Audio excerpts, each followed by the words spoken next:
Hi guys, నాకు చాలా days తర్వాత చాలా హ్యాపీగా అనిపించింది.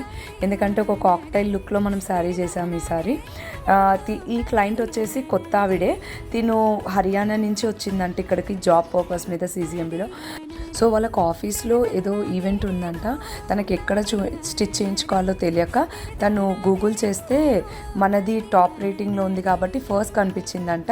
తను మన రివ్యూస్ అన్నీ చదివేసి గూగుల్లో ఇన్స్టా పేజ్ కూడా చూసుకొని ఇక్కడికి మన దగ్గరకు వచ్చేసింది. తను మనకి శారీ మాత్రమే తెచ్చింది, పైన జాకెట్ అవన్నీ మనమే చేసాము. తను ఏంటంటే నాకు డిఫరెంట్గా పర్ఫెక్ట్గా ఉండాలంటే నేను ఇక్కడ కొత్త కాబట్టి నేను టోటల్లీ నార్త్ ఇండియన్, సో తనకు కంఫర్టబుల్గా సూట్ అయ్యేలాగా నార్త్ ఇండియన్ స్టైల్లోనే చేయమని అడిగింది. సో నేను ఓకే అని చెప్పాను. దెన్ ఇంకా నాకు నిన్నే తను ఇచ్చింది కాబట్టి ఫస్ట్ వెళ్ళేసి నేను జాకెట్ కోసం ఆ క్లాత్ అయితే ఫస్ట్ తెచ్చేసుకున్నాను అనమాట. ఎందుకంటే మళ్ళీ నాకు మార్నింగే అంటే అవి దొరికాయి కాబట్టి. నెక్స్ట్ వచ్చేసి నేను ఫస్ట్ బ్లౌజ్ అంతా నేను రెడీ చేసేసుకున్నాను. జనరల్గా మనం ఇలా బ్లౌజెస్ కస్టమైజ్ చేస్తే కంపల్సరీ మ్యానిక్విన్ కేసి చెక్ చేసుకుంటాము, ఎక్కడైనా ఇంకేదన్నా ప్రాపర్ కరెక్షన్ ఉందా ఏంటా అనేసి.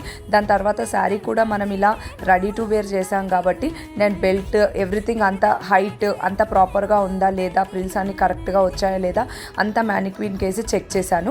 అండ్ మీరు ఇక్కడ జాకెట్కి డోరీ చూస్తున్నారు కదా, డోరీ టాజల్స్, అవే టాజల్స్ మనము తనే తెచ్చుకుంది టాజల్స్. అయితే ఆ టాజల్స్లో నేను 2 ఇక్కడ యూస్ చేసి రెస్ట్ ఆఫ్ ది థింగ్స్ నేను పళ్ళుకి యూస్ చేశాను.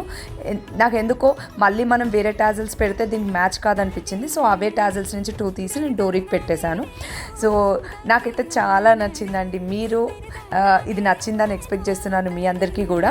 అండ్ మీ అందరికీ కూడా ఇలాంటివి స్పెషల్గా కస్టమైజ్ చేయించుకోవాలని ఉంటే ప్లీజ్ కిందున్న నంబర్కి నాకు వాట్సాప్ చేయండి, పిన్ చేయండి. And do comment in my Instagram also. And don't forget to follow my Instagram and YouTube. Thank you, bye.